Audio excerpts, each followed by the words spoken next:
Hello friends, welcome back to our channel. MPPSC mains 2025 और 26 दोनों को जो है हम ध्यान में रखते हुए एक जो है मेंस की क्लास क्या कर रहे हैं, आज से शुरू कर रहे हैं। और आज की क्लास में जो हम देखने वाले हैं पेपर 3 के अंतर्गत देखेंगे। देखिए, थोड़ा सा समझेंगे यहाँ पर चीज़ों को मेंस के लेवल पर।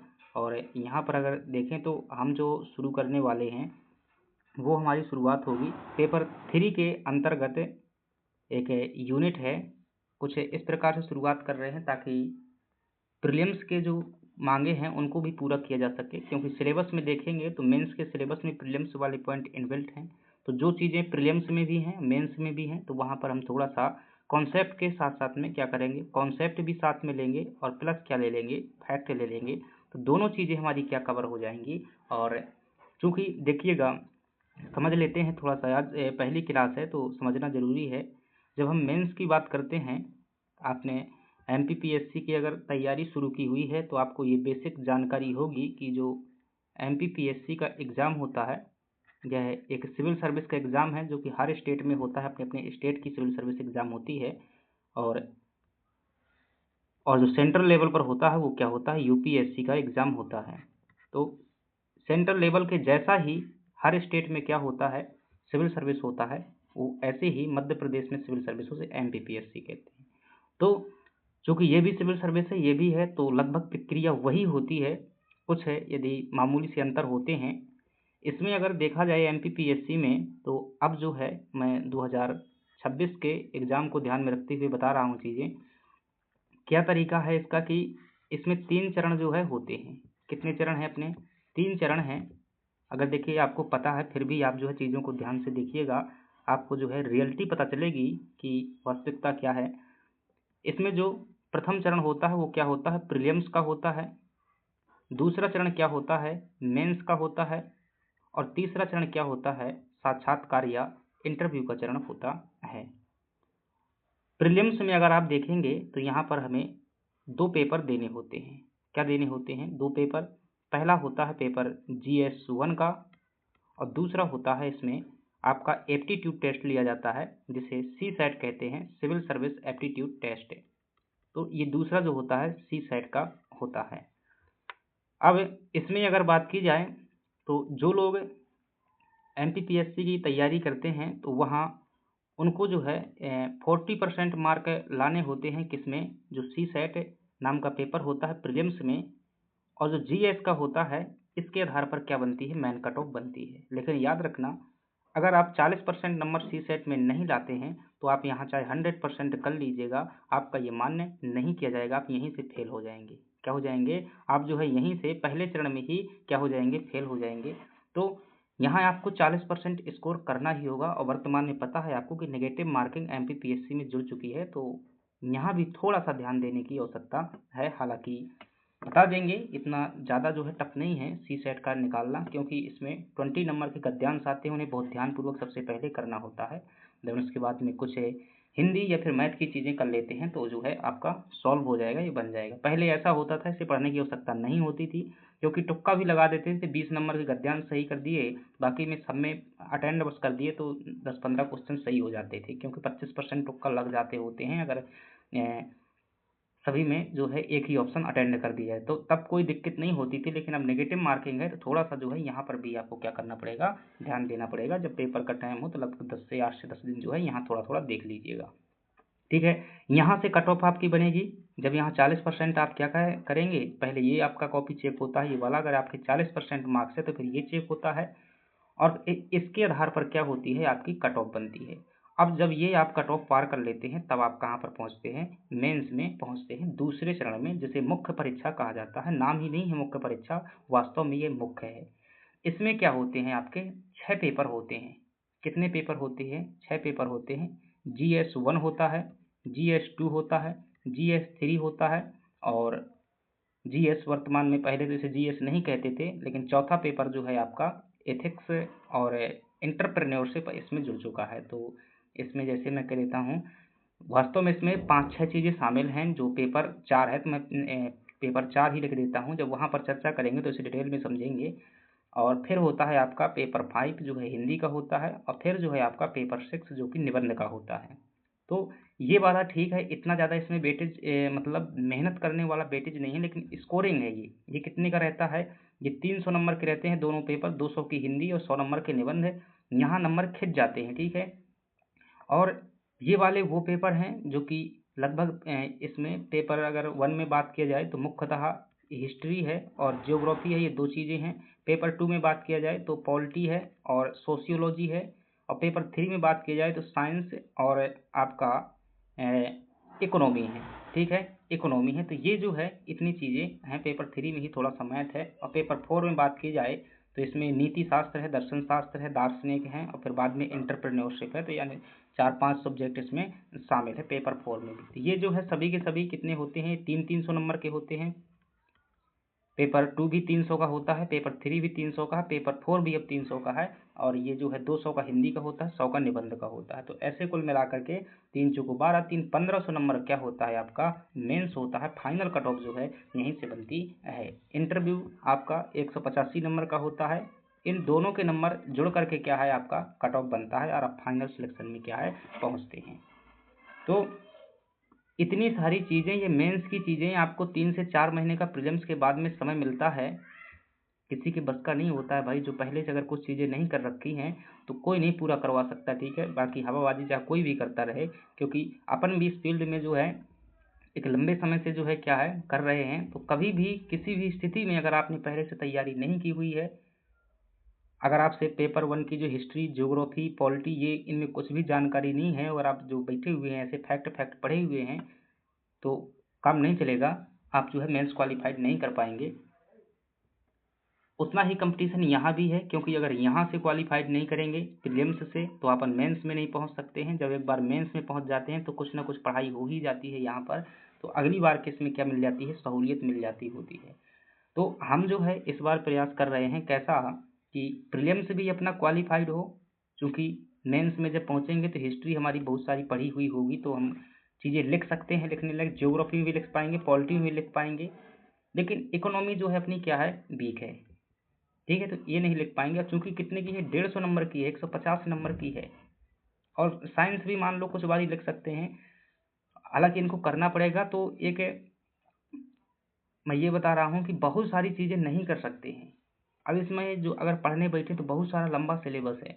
तो आप क्या करिएगा कि जो सिलेबस में पॉइंट लिखा हुआ है, जो सिलेबस में सिर्फ सिलेबस की चीज़ें, जो चीज़ें लिखी हुई हैं, उनको बहुत ही आप क्या करिएगा सिलेक्टेड वे में। जैसे कि अब मान लीजिएगा एक पॉइंट लेते हैं, जैसे हम आज कौन सा पढ़ने वाले हैं, ये वाला पढ़ने वाले हैं, भारतीय अर्थव्यवस्था की अपन क्या पढ़ने वाले हैं, विशेषताएं पढ़ने वाले हैं, ठीक है। भारतीय अर्थव्यवस्था की विशेषताएं पढ़ने वाले हैं। मैंने उसी हिसाब से जो है कंटेंट को जो है यहाँ पर बनाया हुआ है कि कितनी चीज़ें क्षमता हो सकती है। मैं एग्जाम के थोड़ा सा अनुभव करवा देता हूँ कि आप मानिएगा आपके पास में आता है भारतीय अर्थव्यवस्था की विशेषताएं। ये मेंस में प्रश्न आता है कि आपको क्या लिखना है, विशेषताएं लिखना है भारतीय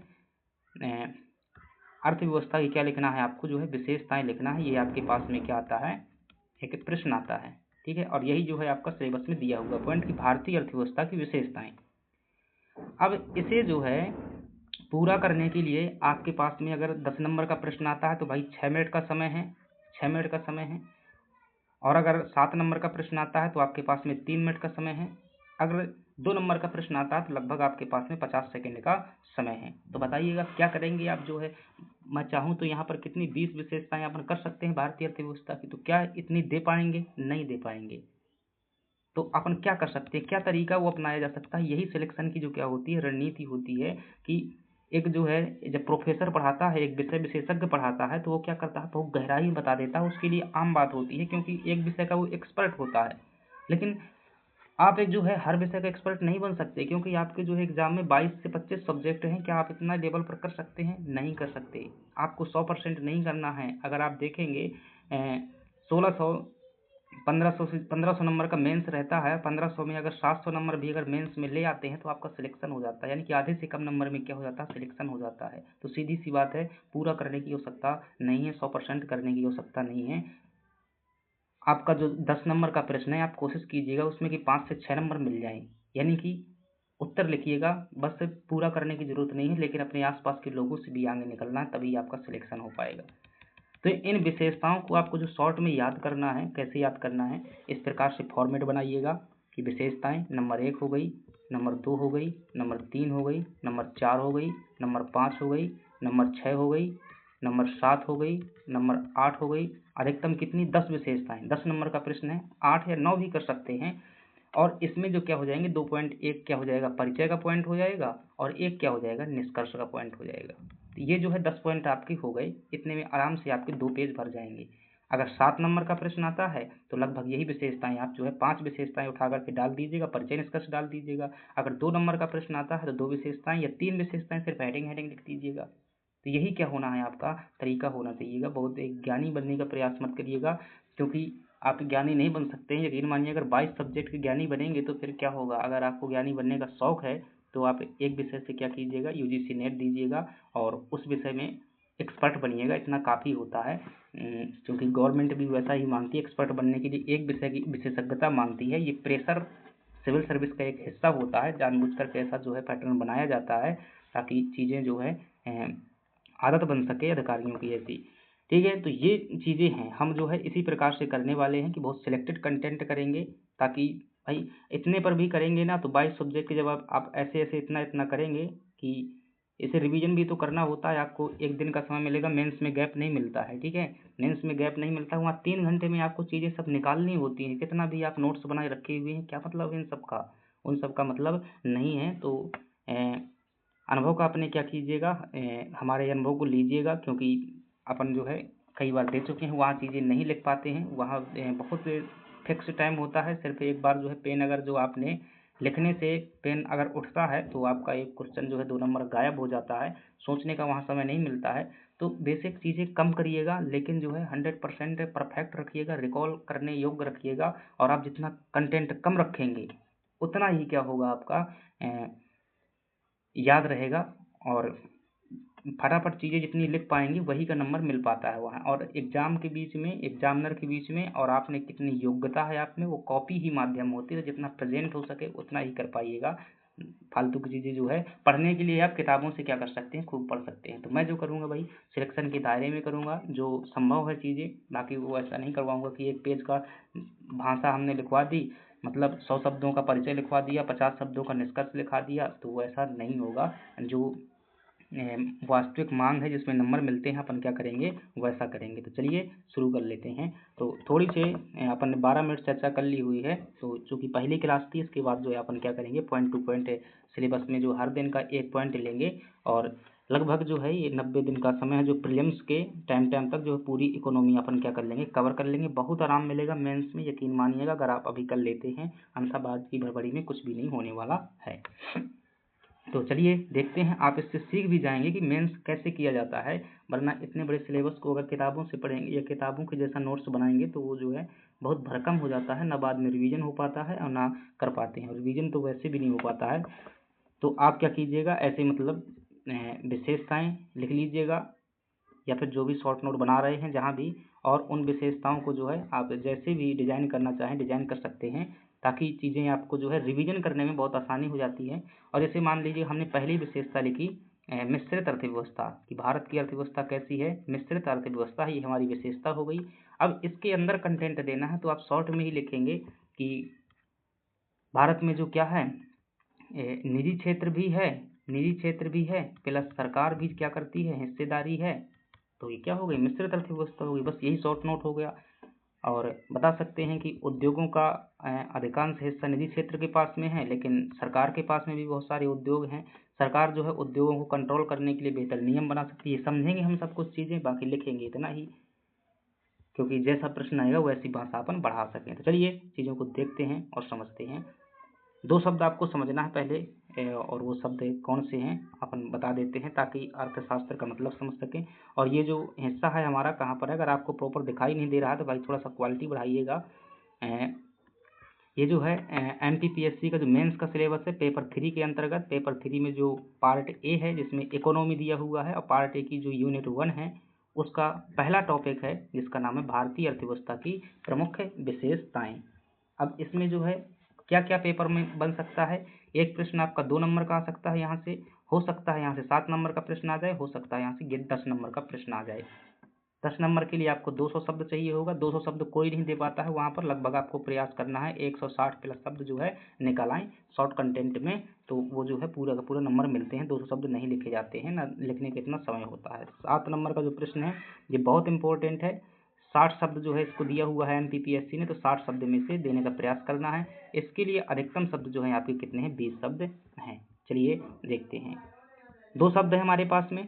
एक शब्द जो आपको समझना है, मेंस का मतलब ये होता है ठहराव के साथ में चीज़ों को समझना, तो समझते हुए चलेंगे। एक शब्द होता है आपके पास में अर्थशास्त्र। क्या होता है? एक शब्द होता है अर्थशास्त्र और एक शब्द होता है अर्थव्यवस्था। क्या होता है? अर्थव्यवस्था।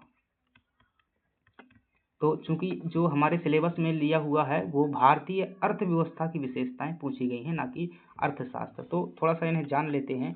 अर्थशास्त्र की जब हम बात करते हैं तो यह एक प्रकार का क्या है? शास्त्र यानी कि अध्ययन है। ये क्या है? एक प्रकार का अध्ययन है। और इसमें अध्ययन किसका किया जाता है? अर्थव्यवस्था का ही अध्ययन किया जाता है। अर्थशास्त्र क्या है? एक अध्ययन की जो है शाखा है जिसमें क्या करते हैं? अर्थशास्त्र, अर्थ की व्यवस्था का अध्ययन करते हैं। अर्थ का मतलब क्या होता है? धन होता है। और व्यवस्था का मतलब होता है कि धन को कैसे तरीके से व्यवस्थित किया गया है। जैसे आप देखेंगे किसी भी अर्थव्यवस्था जो होती है ना, तो यह किसी क्षेत्र की हो सकती है। क्या होती है? ये किसी क्षेत्र की होगी अर्थव्यवस्था, किसी गांव की भी अर्थव्यवस्था हो सकती है, किसी देश की भी अर्थव्यवस्था हो सकती है, किसी कंपनी की भी अर्थव्यवस्था हो सकती है। तो हमने अर्थ यानी कि धन को कैसे व्यवस्थित किया हुआ है, वही क्या होती है? अर्थव्यवस्था होती है। और जब इन सभी क्षेत्रों का इनका अध्ययन करते हैं तो वो एक किताब के रूप में जब अध्ययन करते हैं तो वो क्या होता है? अर्थशास्त्र होता है। नहीं समझे? अर्थव्यवस्था को थोड़ा समझते हैं। और जैसे मान लीजिएगा मैं भारत की बात करता हूँ, तो भारत में देखेंगे एक क्षेत्र है कृषि क्षेत्र, कृषि क्षेत्र है। एक उद्योग क्षेत्र है। क्या है? उद्योग क्षेत्र है। एक क्या है? सेवा क्षेत्र है। कृषि क्षेत्र में जो है आप कृषि क्षेत्र जानते हैं, उद्योगों में जो है निर्माण क्षेत्र की बात करते हैं, सेवा क्षेत्र में जो सर्विस होती है उसकी बात करते हैं। जैसे कि जितना भी अधिकारी तंत्र है, नौकरी वाला सिस्टम है, सरकारी ऑफिसर है, वो सब किस में आते हैं? बैंकिंग, होटल मैनेजमेंट, ये सेवा क्षेत्र में आता है। और इंडस्ट्री वगैरह उद्योग क्षेत्र में आती हैं। तो इन सभी चीज़ों क्या है किसी देश के अंदर होती हैं, चाहे कोई भी देश हो, तो इन्हीं की व्यवस्था क्या कहलाती है? चूँकि कोई भी कंपनी लगी हुई है वह भी क्या है? धन है। जिसमें निवेश किया जाता है वह धन ही होता है। और शिक्षा भी एक प्रकार का धन है। तो इसी का जो क्या करना होता है? हमें अध्ययन करना होता है। अब इनको संचालित करने के लिए क्या होती हैं? सरकारें होती हैं। इन क्षेत्रों को सरकार का अध्ययन करते हैं।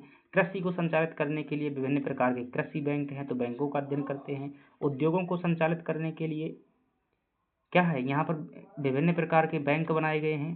तो सिंपल सी बात करूं कि इन सभी क्षेत्रों को संचालित करने के लिए किसकी आवश्यकता होती है? वित्त की आवश्यकता होती है, यानी कि पैसा की आवश्यकता होती है। अब ये पैसा की आपूर्ति कहाँ से होती है? पैसा की आपूर्ति या तो क्या होगा? बैंक करेगा या फिर सरकार करेगी, गवर्नमेंट करेगी। तो गवर्नमेंट सभी को तो पैसा दे नहीं सकती, तो इसमें क्या होते हैं? बहुत सारे अर्थव्यवस्था में बैंक पढ़ने पड़ते हैं। और सरकार क्या करती है? विभिन्न प्रकार की योजनाओं के माध्यम से इनको जो है लाभान्वित करती है, इनको पैसा देती है और सहायता करती है। तो योजनाएं बहुत सारी पढ़नी होती हैं। अर्थव्यवस्था के जो 3 मूल कॉन्सेप्ट होते हैं उसमें होता है कि एक जो भूमि होती है, किसी भी अर्थव्यवस्था में भूमि होती है और पूंजी होती है, यानी कि पैसा होता है। और भूमि, पूंजी, श्रम, यानी कि काम करने वाले लोग होते हैं। लोग में रोबोट भी हो सकते हैं, मजदूर भी हो सकते हैं, मशीनें भी हो सकती हैं। भूमि, पूंजी, श्रम, ये जो है, और वित्त, पूंजी में ही वित्त आ जाएगा, चूंकि चाहे आप इसे अलग से भी लिख सकते हैं। तो ये 4 चीज़ें जो है अर्थव्यवस्था में होती हैं। अगर ये चीज़ें आपको पता है तो अर्थव्यवस्था आप बहुत अच्छे तरीके से समझ सकते हैं। चलिए एक चीज़ें देखते हैं, समझ में आएगा भाई, धैर्य बनाए रखिएगा, अपन करते हैं। मेंस का सिलेबस है भारतीय अर्थव्यवस्था की प्रमुख विशेषताएं। ये हमारे क्या है? सिलेबस में जो है लिखा हुआ है। ये पॉइंट क्या है? हमारे सिलेबस में लिखा हुआ है भारतीय अर्थव्यवस्था की विशेषताएं। अब मैंने बताया कि भारत की क्या है? अर्थव्यवस्था है। उसमें भी क्या होगा? प्राथमिक क्षेत्र होगा, द्वितीयक क्षेत्र होगा और क्या होगा? तृतीयक क्षेत्र होगा। तो ये तृतीयक क्षेत्र क्या है? ये इन्हीं की क्या लिखना है? विशेषताएं लिखना है कि कैसी हमारी अर्थव्यवस्था है, यानी कि जो हमारे देश में धन है उसकी व्यवस्था कैसी है, कैसा उत्पादन हो रहा है, कितना क्या हो रहा है, और कई लोग कहते हैं कि मेंस में हवाबाजी नहीं करते, लिखते नहीं हैं। तो अगर आपके पास में दिमाग आ गया है तो आप भाषा बना सकते हैं, खूब लिख सकते हैं अगर आपको चीज़ें समझ में आ गई हैं। कोई रोकने वाला नहीं है, क्योंकि समझ करके जो चीज़ें लिखी जाती हैं, चाहे याद करके लिखी जाएँ, वो मतलब एक ही होता है, तो फालतू नहीं होता है वो, अगर समझ में आ गई चीज़ें। देखिएगा, विशेषताएँ हम बात करते हैं, भारत के अर्थव्यवस्था की क्या विशेषताएँ हैं। पेपर को फिर से मैं ध्यान दिला दूँ कि 2 नंबर का है, 7 नंबर का है और 10 नंबर का प्रश्न है। आपको अधिकतम 10 पॉइंट तक कवर करना है, इससे ज़्यादा नहीं करना है भारतीय अर्थव्यवस्था में, ध्यान रखिएगा। चाहें तो आप 20 अर्थव्यवस्थाएं किताबों से पढ़ सकते हैं, 20 प्रकार की विशेषताएं भारतीय अर्थव्यवस्था की, 30 प्रकार की भी पढ़ सकते हैं, लेकिन कोई मतलब का नहीं है। किस लिए भाई पढ़ रहे हैं आप? जो है एक नौकरी के लिए पढ़ रहे हैं ना। चिंता मत करिएगा, ज्ञान के लिए बेहतर जो है ट्रेनिंग मिलती है आप लोगों के लिए, कि जितना अधिकारी के लिए ज्ञान आवश्यकता होता है तो उसमें चीज़ें वास्तविक सिखाई जाती हैं। तो यहाँ परीक्षा है, आपको क्या करना है, क्वालिफाइड करना है। तो और चलिए देखते हैं। तो ये क्या है, जब बड़ा प्रश्न लिखते हैं, चाहे 10 नंबर का प्रश्न हो चाहे 7 नंबर का हो, दोनों में ही आपको क्या लिखना है, आपको भूमिका कहिए या परिचय कहिए, ठीक है। जरूरी नहीं ये हेडिंग डालने की जरूरत नहीं है, भूमिका हेडिंग डालने की जरूरत नहीं है, आपको ऐसा शुरुआत में बताना होता है। ये 1 नंबर की होती है, ध्यान रखिएगा। ये चीज़ अगर देते हैं तो 1 नंबर आपको इसका मिलता होता है। अब भारतीय अर्थव्यवस्था की विशेषताएं देखते हैं। भारत जो है एक उभरती हुई बाजार अर्थव्यवस्था है। आप देखेंगे तो भारत अभी तक जो है 1947 तक गुलाम रहा है। और अब ये क्या है, चूंकि भारत के पास में क्या है, देखिएगा थोड़ी सी चीज़ें और समझिएगा। अर्थव्यवस्था में क्या होता है, अर्थव्यवस्था जो होती है, अर्थव्यवस्था में एक होता है उत्पादन, ठीक है, उत्पादन, और एक जो होता है उपभोग होता है। ये 2 चीज़ें समझ लीजिएगा, बहुत जगह जो है सिद्धांत ये काम में आएंगे, उत्पादन और उपभोग। उपभोग का मतलब क्या होता है, जो चीज़ें हमारे यहाँ पर उत्पादित हो रही हैं उनका यूज करना, उपयोग करना। और उत्पादन कौन करती हैं, कंपनी करती हैं, कंपनी करती हैं, कुछ लोग करते हैं, कुछ कृषि भी करते हैं। उपभोग कौन कर रहे हैं, ये हमेशा लोगों द्वारा जो क्या किया जाता है, उपभोग किया जाता है। उपभोग का मतलब होता है खा लेना। अब खा लेने में जरूरी नहीं है कि सिर्फ खाना होता है, जैसे आप पंखा की क्या ले रहे हैं, हवा ले रहे हैं, तो ये भी क्या कर रहे हैं, उपभोग कर रहे हैं। आप कूलर की हवा लेते हैं, एसी की हवा लेते हैं, तो ये भी क्या कर रहे हैं, उपभोग कर रहे हैं। आप जो है कपड़े पहनते हैं, तो ये भी क्या कर रहे हैं, आप उपभोग कर रहे हैं। आप जो है मतलब गाड़ी वाहन में घूमते हैं, डीजल पेट्रोल क्या करते हैं, खपत करते हैं, तो ये भी क्या हो रहा है, उपभोग हो रहा है। तो आप इस चीज़ को समझिएगा भाई, उपभोग ज़्यादा कहाँ पर होगा, तो आप कहेंगे कि जिसके पास में बहुत ज़्यादा लोग होंगे वहीं पर तो क्या होगा, उपभोग की दर ज़्यादा होगी। और आप जानते हैं कि भारत जो है वर्तमान में क्या है, सबसे ज़्यादा जनसंख्या होने वाली है भारत की अभी कुछ ही समय पर। अभी चीन जो है चल रहा है 2000, देखिए अब ये 26 की जनगणना आए तब आपको चीज़ें क्लियर होंगी। 2011 के अनुसार पर भी देखते हैं तो दूसरा सबसे बड़ा क्या है, जनसंख्या के मामले में देश है। और हम जो है खुद इतना बड़ा बाजार है कि जितना उत्पादन होता है उसका क्या कर सकते हैं, उपभोग कर सकते हैं। यानी कि एक सेल्फ डिपेंड अर्थव्यवस्था है भारत के पास में। इसीलिए तो भारत के जो है संबंध है, बहुत से लोग जो है अमेरिका जैसे देश बनाते हैं, क्योंकि भाई उनका व्यापार चलता है, यहाँ पर जो है बाजार है। अंग्रेजों ने भारत को गुलाम क्यों बनाया, क्योंकि एक बहुत बड़ा बाजार था भारत के पास में, यहाँ बहुत ज़्यादा लोग हैं, बहुत चीज़ें उपभोग हो जाती हैं। अब बताइए, जितनी ज़्यादा उपभोग की दर होगी तो चीज़ों की उतनी ही आवश्यकता पड़ेगी कि नहीं पड़ेगी। तो जितना ज़्यादा उपभोग होगा उतना ही ज़्यादा क्या होगा, उत्पादन बढ़ेगा। और जितना ज़्यादा उत्पादन बढ़ेगा तो उतनी ज़्यादा कंपनी को क्या होगा, लाभ होगा। सरकार को क्या मिलेगा, इस उत्पादन से जो है टैक्स मिलेगा। तो यही सिस्टम जो है चलना होता है। और जैसे ही भी क्या होगी, उपभोग की दर कम हो जाएगी, क्या हो जाएगी, उपभोग की दर कम हो जाएगी, यानी कि लोग ज़्यादा चीज़ें नहीं खरीदेंगे, उत्पादन क्या हो जाएगा, ऑटोमेटिक कम हो जाएगा। उत्पादन कम हो जाएगा तो सरकार को टैक्स भी क्या मिलेगा, कम मिलेगा। लोगों को क्या होगा, रोजगार भी क्या मिलेगा, कम मिलेगा। पूरी अर्थव्यवस्था चौपट हो जाएगी। देश का क्या हो जाएगा, विकास पिछड़ा हो जाएगा, पिछड़ जाएगा, विकास पूरी तरीके से पिछड़ जाएगा। इसलिए उद्योग क्षेत्र जिस देश के पास में होता है वह हमेशा क्या होता है, विकसित माना जाता है। क्योंकि जो प्राथमिक क्षेत्र की अर्थव्यवस्था होती है, जैसे कृषि, पशुपालन, ये प्राकृतिक तंत्र पर निर्भर करते हैं। अगर मौसम नहीं सही हुआ तो कृषि नहीं होगी। तो फिर क्या है, अगर कृषि पर पूरा डिपेंड रहेगा कोई देश तो क्या हो जाएगा, चौपट हो जाएगा, वो मतलब खत्म हो जाएगा। इसलिए जो है उद्योगों को क्या दिया जाता है, महत्व दिया जाता है। क्योंकि उद्योग जो है कृषि क्षेत्र को जो है संभाल लेते हैं अगर जो है वहाँ लॉस हो जाता है। जिसके पास में उद्योग क्षेत्र ज़्यादा है जिस देश के पास में, वो हमेशा विकसित होता है। भारत इसीलिए तो कई बार जो है बहुत ज़्यादा लोन के चक्कर में हो जाता है, बहुत ज़्यादा ऋण हो जाता है उसके ऊपर, क्योंकि यहाँ जो है लगभग 52% जनसंख्या आज भी जो है कृषि क्षेत्र पर डिपेंड है। ठीक है, भले ही वहाँ पर लोगों को न मिलता हो उतना प्रॉफिट, लेकिन आवश्यकता 2 लोगों की होती है। पूरा का पूरा गाँव जो मतलब घर जो है 4 बीघा के खेत में लगा रहता है, तो कृषि प्रधान अर्थव्यवस्था है। ये चीज़ें आप समझ गए। चलिए अब देखते हैं हम। तो भारत एक क्या है, उभरती हुई अर्थव्यवस्था है। क्यों उभरती हुई अर्थव्यवस्था है? क्योंकि इसके पास में एक बहुत बड़ी जनसंख्या है और लगातार जो है यहाँ पर मांग बढ़ती जा रही है। अभी तक जो है हम क्या करते थे, उस मांग की पूर्ति दूसरे देशों से सामान खरीद करके करते थे, और अब जो है हम खुद के क्या कर लिए हैं, उद्योग स्थापित कर लिए हैं। तो हम चीज़ें उत्पादन करते हैं, हम ही चीज़ों को उत्पादन करते हैं और हम ही क्या कर लेते हैं, उपभोग कर लेते हैं। तो भारत की अर्थव्यवस्था लगातार क्या है, बढ़ रही है। साथ ही साथ क्या है, भारत के पास में लगभग 60% जो जनसंख्या है युवा जनसंख्या है। ठीक है, तब भी हम क्या है, उभरती हुई अर्थव्यवस्था है। भारत के लोग जो है कई देशों में काम करते हैं। भारत जनसंख्या के मामले में दूसरा सबसे बड़ा देश है। रेल नेटवर्क में भी जो है भारत का तीसरा चौथा स्थान आता है। तो हम क्या है, एक वर्तमान में उभरती हुई अर्थव्यवस्था है भारत। अगर हम सरकार के आंकड़े देखें, आर्थिक सर्वेक्षण क्या होता है, सरकार जो है अपने पिछले साल में जितना भी मतलब कार्य किया हुआ है उसकी रिपोर्ट जो प्रकाशित करती है। जैसे कि 2025 की बात करें, 2025 में बात करें, तो जो शुरुआती 25 मतलब अभी 26 की बात करते हैं, जो 2026 का साल है, इस 2026 की साल जो शुरू हुई है, अब जनवरी फरवरी में क्या आएगा, आर्थिक सर्वेक्षण आएगा, जिसमें 2024 और 25 के जो है सभी प्रकार के आंकड़े क्या कर दिए जाएंगे, प्रकाशित किए जाएंगे, कि वो उसे क्या कहते हैं, आर्थिक सर्वेक्षण कहते हैं। उसमें बताया जाएगा कि हमने इस क्षेत्र में ऐसे कार्य किए हुए हैं। तो ये सरकारी रिपोर्ट होती है, परीक्षा में इसी डाटा का प्रयोग किया जाता है। तो चूंकि अभी 26 का आया नहीं हुआ है, तो 25 के आर्थिक सर्वेक्षण का बात करते हैं, और जो 25 का आर्थिक सर्वेक्षण उसमें एक साल पहले का डाटा होता है, तो ये 23-24 का होगा। तो भारत एक क्या है, उभरती हुई अर्थव्यवस्था है। आर्थिक सर्वेक्षण 2023-24 के अनुसार भारत जो है विश्व की 5वीं सबसे बड़ी अर्थव्यवस्था है। ऐसी चीजें परिचय में क्या करते हैं, प्रयोग करते हैं, जो कि विकसित भारत @ 2047 के लक्ष्य की ओर अग्रसर है। अब देखिएगा, ये प्रीलिम्स का वो है, फैक्ट है। आपसे पूछेगा कि भारत ने जो है कब तक जो है खुद को विकसित करने का लक्ष्य रखा हुआ है। देखिए, देश 3 प्रकार के होते हैं। एक होती है, या अर्थव्यवस्था कहें, एक होती है अविकसित अर्थव्यवस्था। क्या होती है, अविकसित अर्थव्यवस्था। एक होती है विकासशील अर्थव्यवस्था।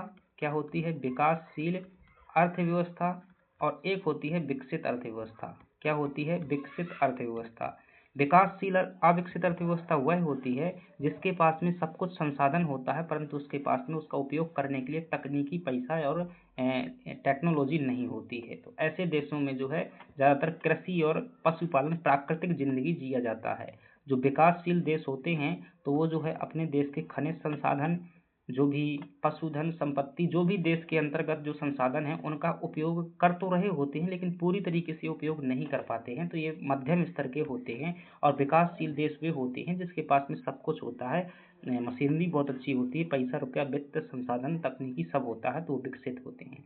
तो भारत ने अपने आप को विकसित करने का लक्ष्य कब तक का रखा हुआ है, 2047 तक लक्ष्य रखा। अब यही पॉइंट जो है आपका मेंस के जो निबंध वाला पेपर है, 1000 शब्दों में है।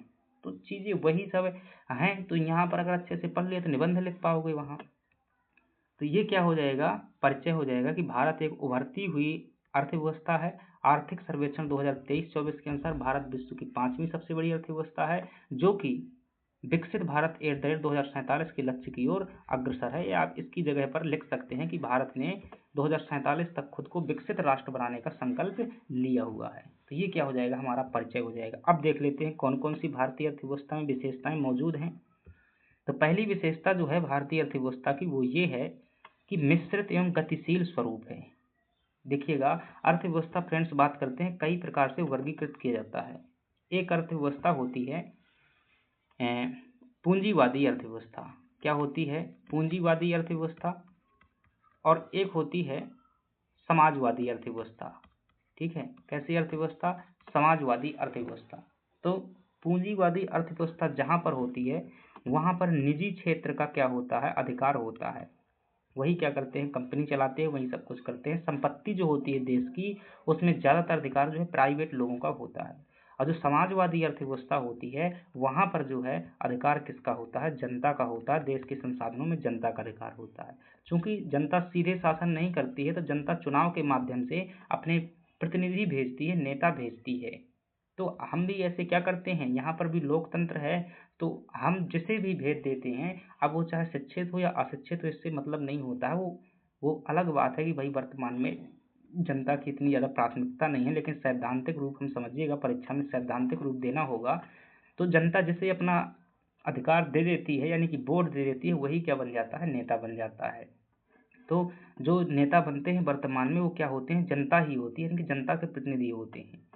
तो समाजवादी अर्थव्यवस्था में क्या होता है, देश के संपत्ति पर अधिकार जो है जनता का होता है या जनता के प्रतिनिधियों का होता है। चूंकि भारत में कैसा है, भारत में देखें अगर, तो कुछ क्षेत्र जो है प्राइवेट को दिए गए हैं। बहुत सारे उद्योग जो है प्राइवेट क्षेत्र में हैं, चाहे वो देखें टाटा, बिरला, गौतम अंबानी, अडानी, बहुत सारी कंपनी चला रहे हैं, इनके पास में भी बहुत सारी प्राइवेट क्षेत्र में। लेकिन आप सरकार के पास में भी देखेंगे बहुत सारी कंपनी है, जैसे आपने सुना होगा एनटीपीसी कंपनी है, सरकार की है।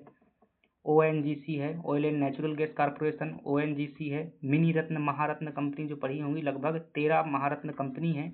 ये बहुत बड़ी कंपनी है, तो ये सरकार की कंपनी है। तो सरकार का भी अधिकार है देश के संसाधनों में, और निजी वर्ग का भी है। इसी को तो क्या कहते हैं, मिश्रित अर्थव्यवस्था कहते हैं। और गतिशील स्वरूप है। गतिशील स्वरूप का मतलब क्या है, अगर शुरुआत में देखेंगे आज़ादी के समय पर, तो ज़्यादा समाजवादी थी, बहुत कंट्रोल कर रखा था निजी क्षेत्र पर, तो ज़्यादा का ज़्यादा अधिकार जो किस पर था, मतलब जनता का, यानी कि सरकार का अधिकार था। लेकिन धीरे धीरे क्या हो रहा है, हमारी सरकारें निजीकरण की ओर क्या बढ़ रही हैं, आगे बढ़ रही हैं, निजीकरण की ओर। कई बार सुना होगा कि मोदी जी ने ट्रेन बेच दी, रेल बेच दी, वो बेच दी, यानी कि निजी क्षेत्र को क्या दिया जा रहा है, बढ़ावा दिया जा रहा है। तो ये क्या है, गतिशील स्वरूप है, जो पहले समाजवादी स्वरूप था। फिर हालांकि मिश्रित अर्थव्यवस्था मूल रूप से थी, लेकिन पहले यूँ मान लीजिएगा 75% हिस्सा किसका था, समाजवादी का, सरकार का था। 25% हिस्सा जो है निजी क्षेत्र का था। अब ये हिस्सा वर्तमान में क्या हो चुका, लगभग 60% हो चुका है, 40% यहाँ हो, यानी कि गति हो रही, गतिशील स्वरूप है, लगातार बदल रही है। तो ये अपनी पहली विशेषता हो जाती है कि यहाँ निजी एवं सार्वजनिक, सार्वजनिक क्षेत्र का मतलब होता है सरकारी क्षेत्र, सरकारी क्षेत्र का सह अस्तित्व है, यानी कि दोनों मिल करके काम करते हैं। वर्तमान में सरकार को सुविधा प्रदाता की भूमिका में है, यानी कि सरकार सिर्फ ये उद्योग चलाने के मूड में नहीं है, वो सिर्फ मतलब व्यवस्था करने के उसमें है कि उनसे जो है कंपनी है, उनसे टैक्स ले, उनको सुविधाएं प्रदान करे, और जो है उद्योग कौन चलाएं, प्राइवेट वाले चलाएं। तो वर्तमान में ऐसे है, तो इतना ही आपको क्या करना है, शामिल करना है।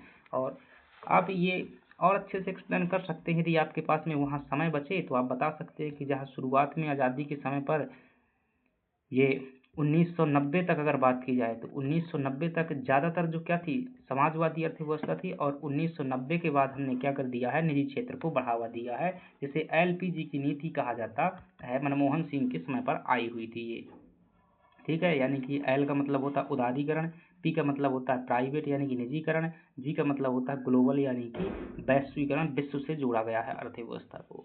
तो ये चीज़ें हैं, पहली व्यवस्था हो जाती है। दूसरी विशेषता है कृषि की प्रधानता है। ठीक है, भारतीय अर्थव्यवस्था में क्या है फ्रेंड्स, कृषि की प्रधानता है। अगर हम बात करें कि भारत में जितनी भी जनसंख्या है, भारत की जनसंख्या में लगभग 72% जनसंख्या जो है, लगभग मैं बात कर रहा हूँ भाई, आंकड़ा जो है इतना फिक्स मत देना। अ, हर जो मेंस में है आप आगे लगभग शब्द का प्रयोग करेंगे, इससे क्या होता है, आपकी जो बात होती है वो गलत नहीं होती है, सही भी हो जाती है।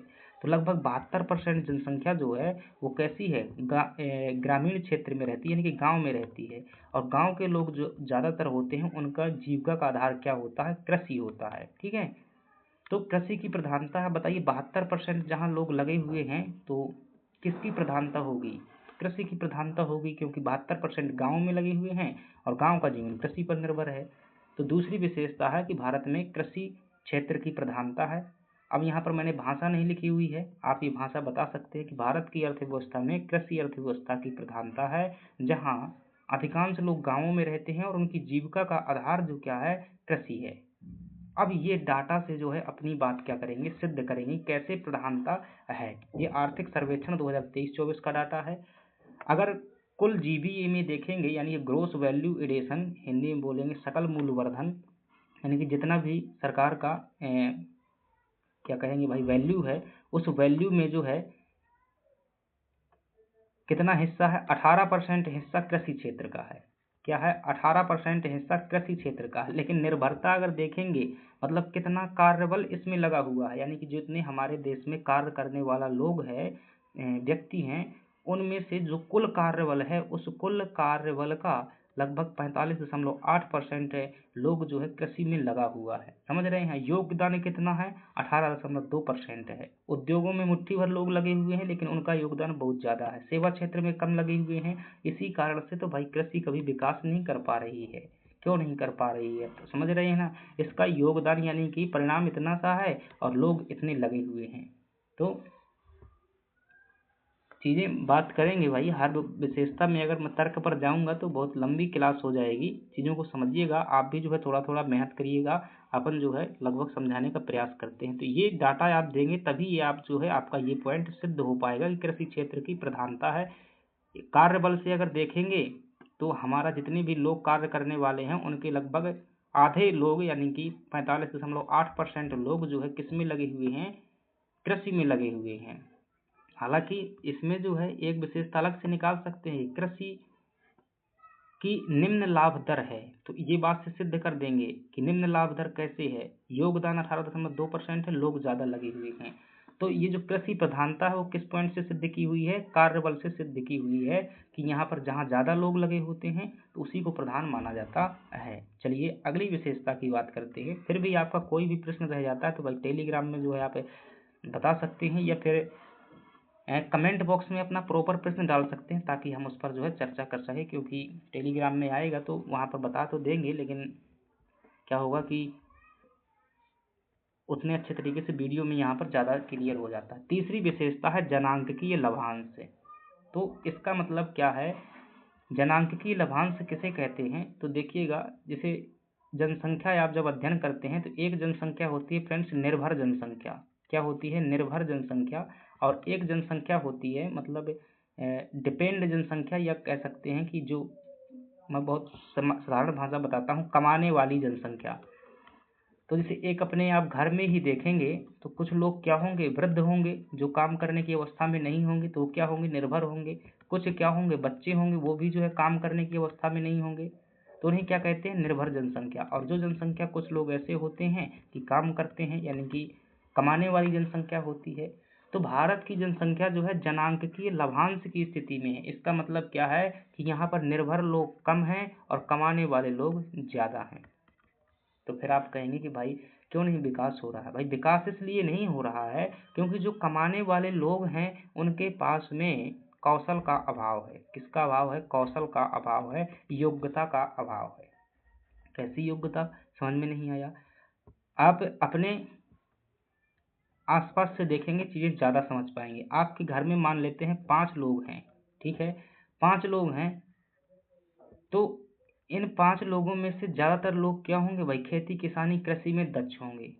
अब खुद के स्तर पर देखिएगा, आपने इंजीनियरिंग की हुई है या फिर जो भी किया हुआ है, आपके पास में उस फील्ड का अनुभव नहीं है, ठीक है, आप 25 साल के हो चुके हैं, फिर भी आपके पास में कोई एक ऐसी योग्यता नहीं है, कौशल नहीं है कि जिसके आधार पर आपको क्या मिल सके, रोजगार मिल सके। तो देखिए समझ रहे हैं चीज़ें यहाँ पर रियल मैंने फील करके, मतलब खुद को डिमोटिवेट मत करिएगा। मैं इनकी कमियां भी बताऊंगा कि ऐसा क्यों है। इसमें सिर्फ हमारी गलती नहीं होती है, पूरी की पूरे वातावरण की गलती है, सरकार की गलती है, समाज की गलती है, तो बहुत सारी कमियां होती हैं, बताएंगे। तो जनसंख्या तो है हमारे पास में, काम करने वाली जनसंख्या है, लेकिन भाई उनके पास में अनुभव नहीं है। और अनुभव नहीं है तो उन्हें क्या है, उनको जो है काम नहीं मिल रहा है, और काम नहीं मिल रहा है तो फिर लाभ नहीं हो रहा है। इसलिए एक तरफ तो हम ये कह सकते हैं, हालांकि ये पॉइंट नहीं बताएंगे हम, जब ये हमें ये सिद्ध करना हो कि भारतीय अर्थव्यवस्था विकसित क्यों नहीं है, तब हम बताएंगे कि हमारे पास युवा क्षमता तो है लेकिन अनुभव नहीं है। जब आपको ये बात सिद्ध करनी हो तो सिंपल इतना बताएंगे कि भारत में निर्भर जनसंख्या कम है और काम करने वाली जनसंख्या ज़्यादा है। इसका मतलब है कि भारत की जनसंख्या लाभ की स्थिति में है। तो विश्व की सर्वाधिक युवा आबादी लगभग 68% जो है वर्किंग एज जिसे बोल देते हैं, वो किसके पास में, भारत के पास में है। औसतन जो 28 वर्ष के लोग हैं, जो चीन में 38 व जापान में 48 से कम है। मतलब कि चीन में अगर देखेंगे कि जो जितने भी लोग हैं चीन में, उनकी अगर औसत आयु निकालेंगे तो उनकी औसत आयु लगभग कितनी निकल रही है, 38 साल के लोग निकल रहे हैं। जापान में देखेंगे तो 48 साल के निकल रहे हैं। तो भाई ये तो ढहने वाला है। वर्तमान में अर्थव्यवस्था भले ही मौजूद है यहाँ, लेकिन थोड़ा सा इनकी तुलना में क्या है, ज़्यादा विकास है। क्यों? क्योंकि ये अभी कब तक काम कर सकते हैं भाई, कम से कम 50 साल तक तो ये काम कर ही सकते हैं। तो निश्चित रूप से गारंटी है भारत की अर्थव्यवस्था एक न एक दिन क्या हो जाएगी, विश्व की सबसे बड़ी अर्थव्यवस्था हो जाएगी। क्योंकि इनके पास में जो है युवा आबादी है, बस क्या है, इन्हें ज़रूरत है एक सॉफ्टवेयर की। वो सॉफ्टवेयर का नाम है क्या, इन्हें आवश्यक योग्यता दे दी जाए, कौशल दे दिया जाए, बहुत अच्छा ये क्या है विकास कर लेंगे। तो चलिए, ये जनांक भारत, ये पॉइंट आई होप समझ में आ गया होगा। प्रति व्यक्ति आय की स्थिति देखेंगे। अब ये नहीं बताना है भारतीय अर्थव्यवस्था की, हमें विशेषताएं बतानी है, बस अच्छी हैं या बुरी हैं ये बात का मतलब नहीं है। हमें बताना है हमारी अर्थव्यवस्था की क्या क्या विशेषताएं हैं। तो ये अर्थव्यवस्था की विशेषताएं हैं, और कोशिश कीजिएगा कि पॉजिटिव विशेषताएं बताई जाएं। अगर जब नकारात्मक सिद्ध करने को आए तभी आप जो है बता सकते हैं। ये तर्क विकसित हो जाएंगे आपके पास में धीरे धीरे, जब आप लगातार इन चीज़ों को सुनेंगे और उन्हें रियलाइज करेंगे। प्रति व्यक्ति आय देखेंगे तो देश की जितनी आय होती है, जब उस आय में क्या कर देते हैं, उस देश की जनसंख्या का भाग देते हैं तो क्या निकल आती है, प्रति व्यक्ति आय निकल आती है। अब आप लोग क्या करेंगे, जैसे कि नैन्स है तो नवीनतम डाटा से क्या कर लेंगे, यहाँ पर परिवर्तन कर लेंगे। जैसे 2024-25 का भी आर्थिक सर्वेक्षण आएगा तो उससे क्या कर लेंगे, देख लेंगे चीज़ें। तो प्रति व्यक्ति आय देखेंगे तो ये 2000 फाइनेंशियल ईयर 2024 के अनुसार है। FY का मतलब होता है फाइनेंशियल ईयर, यानी कि वित्तीय वर्ष। पर कैपिटा इनकम कितनी है, PCI बोल देते हैं शॉर्ट में, पर कैपिटा इनकम प्रति व्यक्ति आय 1,85,934 रुपये जो प्रति व्यक्ति आय है। बहुत आय है, लेकिन क्या इतनी आय है आपकी, क्या 1,85,934 रुपये एक साल की आय है, तो कहेंगे नहीं है। तो ये क्या है, मात्रात्मक मापन है, ये मात्रात्मक मापन है। अभी जब अर्थव्यवस्था के मापन की बात करते हैं तो उसमें एक मापन आता है गुणात्मक मापन, कि वास्तविक मापन जब किया जाता है तो इतना नहीं आते हैं। क्योंकि हमारे पास में जो है 2% लोग क्या हैं, बहुत ज़्यादा अमीर हैं, अरबपति हैं, करोड़पति हैं, और जो बाकी लोग क्या हैं वो बताया समझ, तो उनका जो है पैसा यहाँ पर जुड़ जाता है। क्योंकि जनसंख्या से भाग देते हैं, देश की कुल संपत्ति से भाग देते हैं। कुल संपत्ति तो भाई ज़्यादा कर किसके पास में, 2% लोगों के पास में। अब 2% लोगों की संपत्ति मापन के लिए गरीबों को भी जोड़ दी जाती है। तो कहने को जो राष्ट्रीय आय क्या है, 1,85,934 रुपये है। और ये वर्गीकरण बता सकते हैं कि निम्न मध्यम आय वर्ग वाला ये क्या है, राष्ट्र है। और प्रति व्यक्ति आय में ऐसा भी कह सकते हैं, अगर और बढ़ाना हो, कि भारत की प्रति व्यक्ति आय लगातार बढ़ रही है। और एक डाटा बता सकते हैं, या फिर अंग्रेजों के ज़माने का दादा भाई नौरोजी को बता सकते हैं कि उस समय पर 20 रुपया थी और आज दिन क्या है, इतनी हो रही है, अर्थात लगातार बढ़ रही है। अगली बात करते हैं सेवा क्षेत्र का अग्रणी योगदान। तो देखिए, किसी भी अर्थव्यवस्था में मुख्यतः 3 क्षेत्र होते हैं। एक क्या होता है, प्राथमिक क्षेत्र, जिसे कृषि क्षेत्र भी कह देते हैं। दूसरा होता है सेकेंडरी क्षेत्र, जिसे उद्योग क्षेत्र भी कह दिया जाता है। तीसरा होता है टर्टरी क्षेत्र, जिसे सेवा क्षेत्र भी कह दिया जाता है। अब इनका सबका जो है योगदान होता है अर्थव्यवस्था में। जैसे कि हमने देखा था कि जो कृषि क्षेत्र था उसका योगदान कितना था, 18% के लगभग योगदान था। और जो सेवा क्षेत्र का योगदान है कितना है, 54% योगदान है। और ऐसे उद्योग क्षेत्र का जो योगदान है वो लगभग 28% के आसपास उद्योग क्षेत्र का योगदान है। तो एक विशेषता ये भी है कि भारतीय अर्थव्यवस्था के जितने भी क्षेत्र हैं उन क्षेत्रों में से सबसे ज़्यादा योगदान किसका है, तीसरे क्षेत्र यानी कि सेवा क्षेत्र का है। कुल वैल्यू में, यानी कि ग्रोस वैल्यू एडिशन में, या हिंदी में कहें सकल मूल्य वर्धन में 54.1% के साथ सबसे बड़ा योगदान किसका है, सेवा क्षेत्र का है। इसमें कौन कौन से आते हैं, IT क्षेत्र आते हैं, फार्मा क्षेत्र आते हैं, डिजिटल अर्थव्यवस्था आती है, और इसके अलावा होटल मैनेजमेंट आते हैं। जितने भी अधिकारी गण होते हैं यानी सरकारी नौकरी वाले, वो सब किस में आते हैं, सेवा क्षेत्र में आते हैं, जो सेवाएं देते हैं। ठीक है, तो इसका सबसे ज़्यादा योगदान है। अगली विशेषता की बात करें, उच्च समृद्धि दर, इकोनॉमिक ग्रोथ। देखिए, एक होती है वृद्धि, एक होती है विकास है। ठीक है, वृद्धि और विकास में फ्रेंड्स अंतर होता है। वृद्धि को ही क्या बोल देते हैं, समृद्धि बोल देता है। इंग्लिश वर्जन देखेंगे ग्रोथ, ग्रोथ का मतलब होता है बढ़ना, वृद्धि। तो वित्तीय वर्ष 2023-24 में वास्तविक जीडीपी की विकास दर कितनी थी? 8.2% रही, जो कि विश्व की क्या है, सर्वाधिक है। तो उच्च समृद्धि दर है भारत में। ये जो है क्या कर देंगे, इस डाटा से क्या कर देंगे, सिद्ध कर देंगे।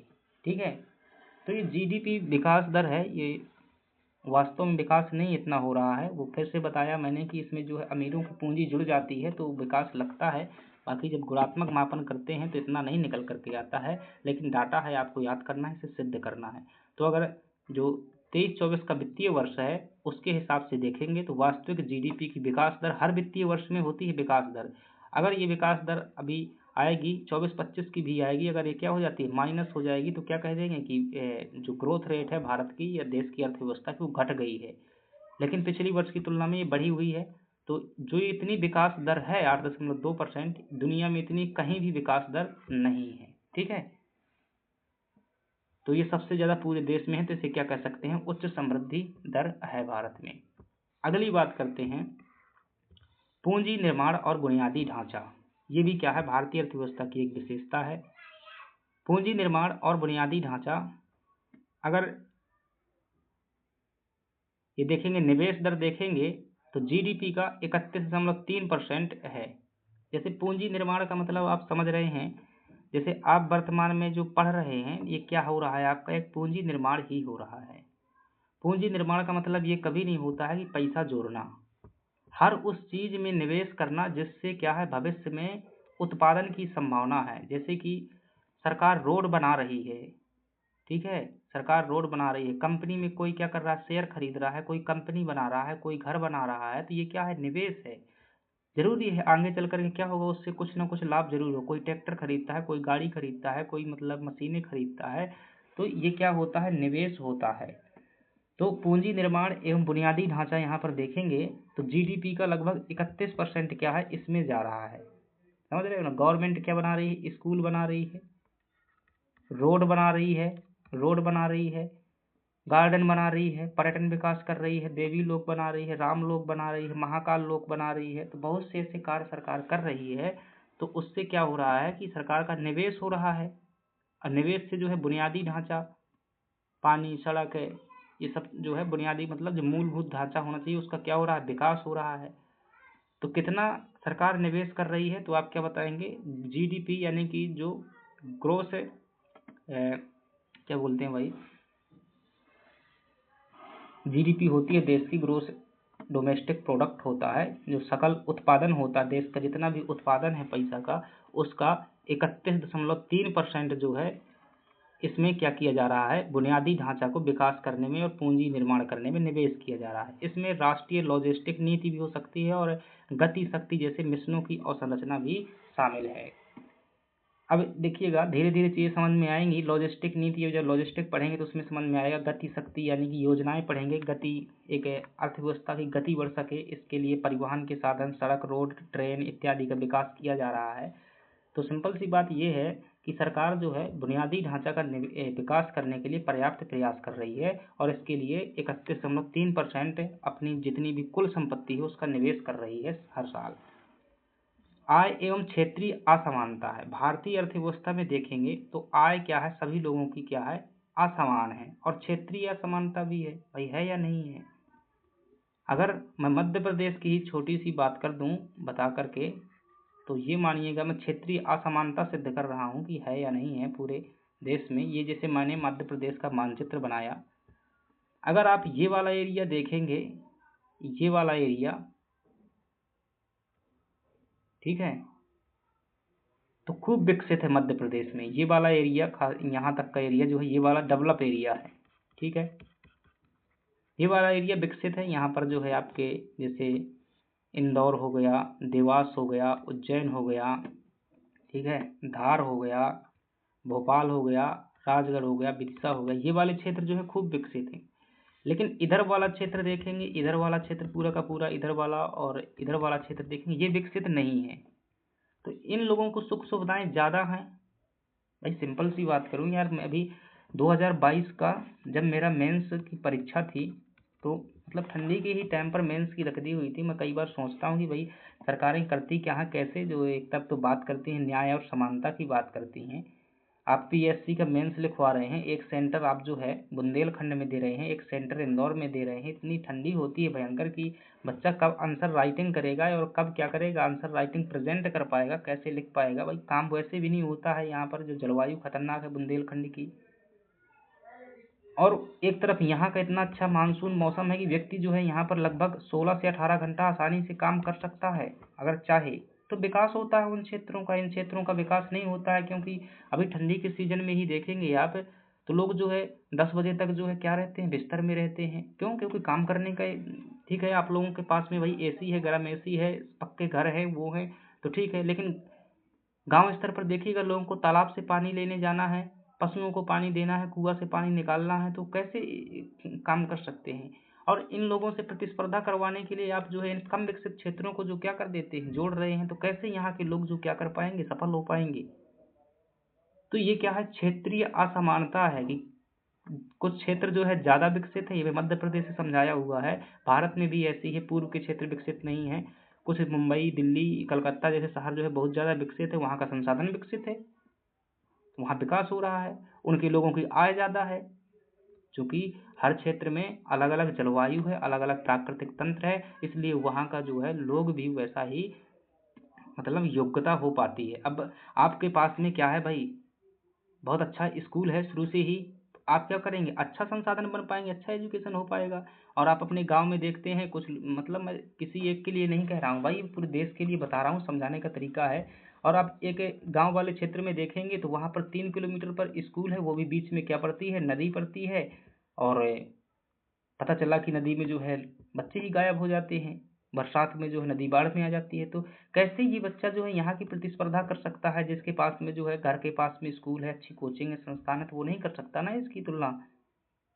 तो यही तो क्या है, असमानता है। और यही असमानता क्या बनती है, विभाजन का आगे चल के कारण बनती है। फिर क्यों कहते हैं कि भील जो है हमें अलग देश चाहिए, क्यों कहते हैं कि हमें छत्तीसगढ़ जो है क्यों विभाजन हो गया मध्य प्रदेश से, क्योंकि छत्तीसगढ़ वाला एरिया पिछड़ा था, ये वाला एरिया ज़्यादा विकसित था, उनको जो है कोई ध्यान नहीं दे रहा, वो प्रतिस्पर्धा कैसे कर पाएंगे आप लोगों की। तो ये इस असमानता को सरकार को जल्दी से जल्दी दूर करना चाहिए, अन्यथा विभाजन का कारण बनता है, लोगों में द्वेष उत्पन्न होता है, आंदोलन होते हैं, क्रांतियाँ होती हैं, नक्सलवाद का जन्म होता है। नक्सलवाद, देखिए बात करेंगे कभी जब नक्सलवाद वाला टॉपिक आएगा, लोग क्यों सरकार के खिलाफ इतने अहिंसक हो जाते हैं, इतना भयंकर काम कर देते हैं कि कई बार जो है सभाओं में, संसद में बम फेंक दिए जाते हैं। कौन फेंकता है भाई, हम जैसे लोग ही फेंकते हैं। जब वो एक तरफ तो प्रकृति तंत्र से सताए जा रहे होते हैं, दूसरी तरफ सरकार की नीतियों से परेशान हो जाते हैं, तो फिर जिंदगी उन्हें क्या लगने लगती है, खतरनाक लगती है।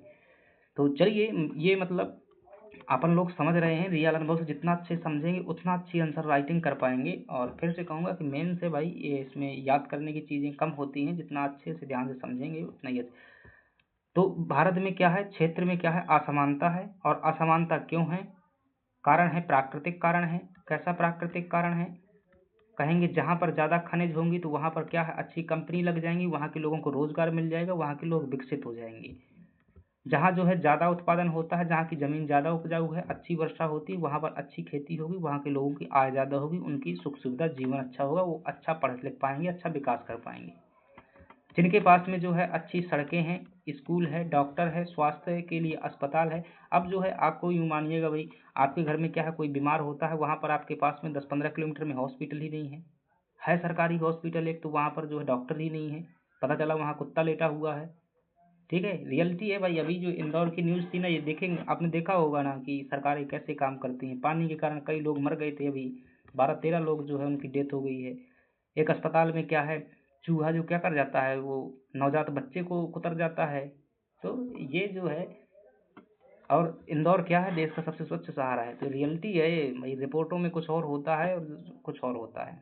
तो ये क्या है, क्षेत्रीय असमानता को मैंने सिद्ध किया यहाँ पर कि वर्ल्ड इनइक्वलिटी इंडेक्स डाटाबेस के अनुसार देखेंगे, यानी कि वैश्विक असमानता डाटाबेस के अनुसार देखेंगे तो भारत में आय की जो है उच्च असमानता विद्यमान है। कुछ लोगों की आय करोड़ों में है, कुछ लोगों की आय हजारों में है। ठीक है, जी हाँ, देख लीजिएगा, ये तुलना कर लीजिएगा, अपने जिला प्रशासन से तुलना कर लीजिएगा, एक आईएएस अधिकारी की देखिएगा उसकी आय कितनी होगी एक साल में। मैं अगर सफ़ेद आय की बात करूँ, एक सफ़ेद होती है, एक काली होती है, अगर सफ़ेद आय की ही बात करता हूँ तो भाई 30 से 40 लाख रुपए होगी एक साल की आय। और एक गांव में रहने वाले किसान की बात करिएगा भाई, अपन लोग खुद उस फील्ड से जुड़े हुए हैं, दिन मतलब पूरा साल जो है काम करने के बाद में पता चलता है कि जिस खेत में 25,000 रुपये निवेश किए गए हैं और वहाँ पर पाला पड़ जाता है, तो उसके बाद में 25,000 क्या भाई 2500 नहीं निकल पाते हैं। ठीक है, तो ये 25,000 ये माइनस में हो जाता है, तो उसकी आय तो कुछ है ही नहीं, साथ ही उसका साल भर का श्रम जो है खत्म हो गया। तो ये जो है क्या है, उच्च असमानता है आय की। इस बात को आप देखिएगा, जहाँ संसाधनों का वितरण केंद्रीकृत है। संसाधनों का वितरण केंद्रीकृत है मतलब जो सुविधाएं मैंने बताई हुई है, स्कूल बताया, अस्पताल बताया, खनिज बताए और उद्योग बताया, कंपनी बताया, तो जहाँ पर ज़्यादा संसाधन होंगे वहाँ पर जो है आय ज़्यादा होगी। तो आय का अंतर क्यों है, तो इन संसाधनों के कारण है। आई होप आप समझ पाए होंगे, अपने हिसाब से भाषा को डिजाइन कीजिएगा। ये जो है एक एवरेज भाषा है। डिजिटल अर्थव्यवस्था का उदय, आप देख पा रहे हैं कि कई लोग जो है ऑनलाइन मार्केटिंग कर रहे हैं, ऑनलाइन एजुकेशन पढ़ा रहे हैं, कई लोग जो है ऑनलाइन कोर्स बेच के पैसा कमा रहे हैं, कई लोग क्या करते हैं online test series, education, training, प्रशिक्षण, गेम्स कमाई के लिए जो है बहुत सारे आपको यहीं से जो है फ्रॉड भी चलते हैं। तो डिजिटल अर्थव्यवस्था का उदय हो रहा है। फेसबुक में जो है व्यापार का मार्केटिंग हो रहा है, ऑनलाइन आप क्या करते हैं सामान की खरीदारी करते हैं और ऑनलाइन पेमेंट करते हैं। तो डिजिटल भुगतान में जो है भारत विश्व का अग्रणी जो है यूपीआई और फिनटेक ने बैंकिंग सुलभ बनाया हुआ है। तो आप देखेंगे कि हर बार जो है दुकान में जाते हैं तो 10 रुपये का भी पेमेंट की बात हो तो फ़ोन पे से पेमेंट करते हैं। तो क्या है, डिजिटल अर्थव्यवस्था है। अर्थव्यवस्था में पैसा की बात की जाती है और पैसा अगर कैश में दे रहे हैं तो वो जो है कैश वाली अर्थव्यवस्था हो जाएगी। ऑनलाइन पेमेंट कर रहे हैं तो डिजिटल अर्थव्यवस्था हो जाएगी। अर्थव्यवस्था में हम रोजगार की बात करते हैं, रोजगार भी आपको ऑनलाइन बहुत सारे लोगों को मिल रहा है। संरचनात्मक चुनौतियां हैं भारतीय अर्थव्यवस्था में। कैसी संरचनात्मक चुनौतियां हैं, आप देखेंगे प्रच्छन्न बेरोजगारी देखने को मिलती है। प्रच्छन्न बेरोजगारी का मतलब क्या होता है, बेरोजगारी होती है लेकिन दिखती नहीं है, इसे छुपी हुई बेरोजगारी कह देते हैं। सिंपल सा उदाहरण दे रहा हूँ, अपने घर में देखिएगा, आपके घर में मान लीजिएगा 5 लोग हैं। कितने लोग हैं, 5 लोग हैं। और आपके पास में कितना है, 2 हेक्टेयर का खेत है, यानी कि 2 बीघा का या 2 हेक्टेयर कह लीजिएगा। इसमें आप ट्रैक्टर से जुताई करवाते हैं, सब कुछ काम ट्रैक्टर से करवाते हैं, लेकिन 5 के 5 लोग जो है आप क्या है इसी में लगे हुए हैं। घूमने जाते हैं, कोई चारा काटने जाता है, तो 5 लोग इसमें लगे हुए हैं। उत्पादन कितना होता है आपका, मान लीजिएगा भाई 50,000 का उत्पादन होता है। अब ये उत्पादन एक व्यक्ति भी कर सकता था, क्योंकि उसे ट्रैक्टर से जुताई करवाना है, सब कुछ काम मशीनों से करवाना है, लेकिन 5 लोग पूरे के पूरे यहाँ पर लगे हुए हैं और सभी का नाम क्या है, मतलब कृषि में यहाँ पर हम रोजगार प्राप्त कर रहे हैं, मतलब कृषि में लगे हुए हैं।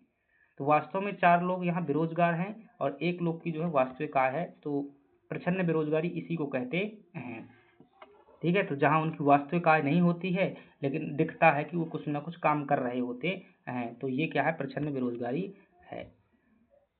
प्रच्छन्न बेरोजगारी भी देखने को मिलती है। शिक्षित बेरोजगारी, भारत में सबसे ज़्यादा बेरोजगारी जो है शिक्षित बेरोजगारी है। आप जो है एमए करके, बीए करके लोग जो है 10,000 की नौकरी के लिए क्या करते हैं, धक्के खाते हैं। पटवारी की नौकरी करने के लिए, पुलिस की नौकरी करने के लिए क्या कर रहे हैं, भटक रहे हैं। तो ये शिक्षित बेरोजगारी है, तो उतनी वैकेंसी आती ही नहीं है, रोजगार आती नहीं, सरकार जो है वैसा काम कर नहीं रही है। और चूंकि बस वही बात है भाई, भ्रष्टाचार का दुनिया बसा हुआ है। भ्रष्टाचार से जो है स्कूल, एक नर्सिंग स्कूल बनाया जाता है, नर्सिंग कॉलेज बनाया जाता है, एक कमरे में भी नर्सिंग कॉलेज चलता है और हॉस्पिटल ड्यूटी के लिए भेज दिया जाता है। बाद में फिर पता चलता है कि सब सर्टिफिकेट मिल जाता है। एमबीबीएस सी भाई ऐसे ही हो जाता है, मतलब घर बैठे एमबीबीएस हो जाता है, 50 लाख रुपया दो हो जाता है। तो ये मतलब सर्टिफिकेट मिल जाते हैं हमारे यहाँ पर और अनुभव कुछ नहीं मिलता है। तो फिर इससे क्या हो जाती है, शिक्षित लोग जब वो जाते हैं डॉक्टरी का काम करने के लिए तो उन्हें कोई रोजगार नहीं देता। क्यों, क्योंकि उनके पास में कौशल नहीं है, अनुभव नहीं है। कौशल अंतराल यानी कि स्किल का गैप है लोगों के पास में। वर्तमान अर्थव्यवस्था की क्या है, प्रमुख बाधाएं हैं, तो कह सकते हैं।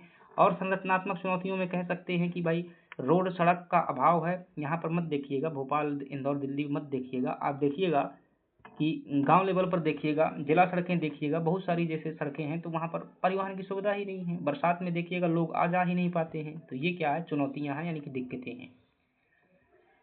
फिर जो है आपके पास में आता है, निष्कर्ष आता है कि भारतीय अर्थव्यवस्था अपनी आंतरिक संरचनात्मक कमियों को दूर करते हुए $5 ट्रिलियन की अर्थव्यवस्था और 2047 तक विकसित राष्ट्र बनने की दिशा में क्या है, सकारात्मक रूप से अग्रसर है। तो ये क्या बनाएंगे कि हालांकि मतलब भारतीय अर्थव्यवस्था में बहुत सारी कमियां हैं, उन कमियों को सरकार क्या कर रही है, धीरे धीरे दूर करते जा रही है और एक बड़ा लक्ष्य बनाई हुई है वो लक्ष्य क्या है, 2047 तक $5 ट्रिलियन की इकोनॉमी बनाना और विकसित देश बनाना, ये क्या है लक्ष्य। इसे क्या कर देंगे, निष्कर्ष बता देंगे। तो ये क्या हो जाती है फ्रेंड्स, हमारी जो है 10 से विशेषताएं हो जाती हैं, और ये हमारा टॉपिक भी जो है भारतीय अर्थव्यवस्था का टॉपिक खत्म हो जाता है।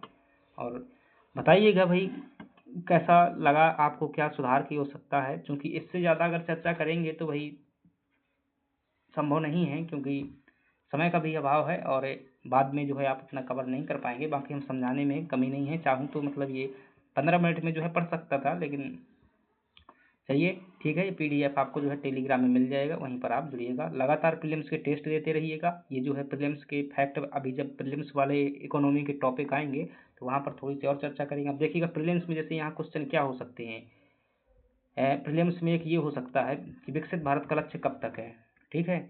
और जो नवीनतम डाटा आएगा तो उसमें हो सकता है कि भारत की प्रति व्यक्ति आय कितनी है, ठीक है। नवीनतम डाटा को याद करेंगे, ये 2024 का है। प्रीलिम्स के मेंस में चल जाएगा, मेंस में डाटा ये डाल सकते हैं, ठीक है, कोई दिक्कत नहीं, मेंस में डाल सकते हैं। और लेकिन प्रीलिम्स में नहीं आएगा। ये पूछा जा सकता है कि सबसे ज़्यादा योगदान किसका है, तो 3 क्षेत्र जो होते हैं उसमें से सेवा क्षेत्र का है। और भारत की वृद्धि दर, ये मेंस के लिए ठीक है, लेकिन प्री में जो है नहीं आएगी, 2025 में भी आएगा, 26 में। और ठीक है, तो प्री में इतने बन सकते हैं। ये पूछा जा सकता है $5 ट्रिलियन इकोनॉमी बनने का लक्ष्य जो है कब तक रखा हुआ है, ये पूछा जा सकता है। तो ये प्री के फैक्ट हो जाएंगे। और बाकी अपन जैसे ही प्रीलिम्स का सिलेबस भी देखते हैं साथ में, तो विशेषताएं नहीं है उसमें प्रीलिम्स के सिलेबस में, तो इनडायरेक्टली ये क्वेश्चन हो सकते हैं। यूपीआई का फुल फॉर्म पूछा जाता है कंप्यूटर में, यूनिफाइड पेमेंट इंटरफेस। तो चलिए भाई मिलते हैं अपन अगली क्लास में, तब तक के लिए धन्यवाद।